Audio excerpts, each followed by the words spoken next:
പ്രിയപ്പെട്ടവരെ, ഈ വരുന്ന പാർലമെൻറ്റ് ഇലക്ഷൻ നമ്മളെല്ലാവരും വോട്ട് രേഖപ്പെടുത്തണം. നമുക്കൊരു ഗവൺമെൻറ് ഇവിടെ രൂപീകൃതമാക്കണം.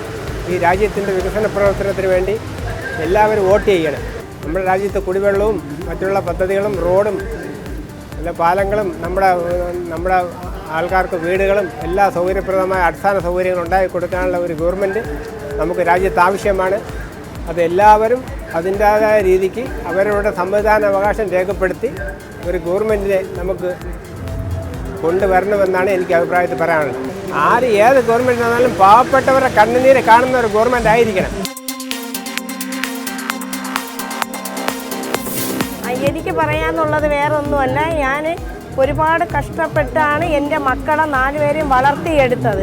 അതിൽ ഞാൻ കണ്ട വീട്ടുകളിൽ നിന്ന് തുണികൾ കഴുകുകയും അവരെ പഠിത്തത്തിന് വേണ്ടി എല്ലാം കഷ്ടപ്പെട്ട് ഞാൻ എൻ്റെ ഒരു സഹോദരനെ മാനസികമായിട്ട് വീട്ടിൽ കെട്ടിയിട്ടിട്ടാണ് എൻ്റെ കൊച്ചുങ്ങൾക്ക് വേണ്ടി സെക്രട്ടേറിയറ്റിൽ 60 ദിവസം കൊണ്ട് എൻ്റെ കൊച്ചുങ്ങൾ നാളെ ആകുമ്പോൾ 60 ദിവസമാകും.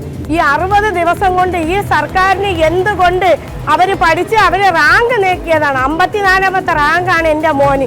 എന്തുകൊണ്ട് ഈ സർക്കാരിന് കൊടുക്കാൻ വയ്യാത്ത എന്തെന്നാണ് ഞാൻ ചോദിക്കുന്നത്. ചോദിക്കാൻ അധികാരമുള്ളതുകൊണ്ടാണ് ചോദിച്ചത്. ഒരുത്തരെ മുതൽ മോടിക്കാനുമല്ല എൻ്റെ മക്കളെ പറഞ്ഞു വിട്ടത്.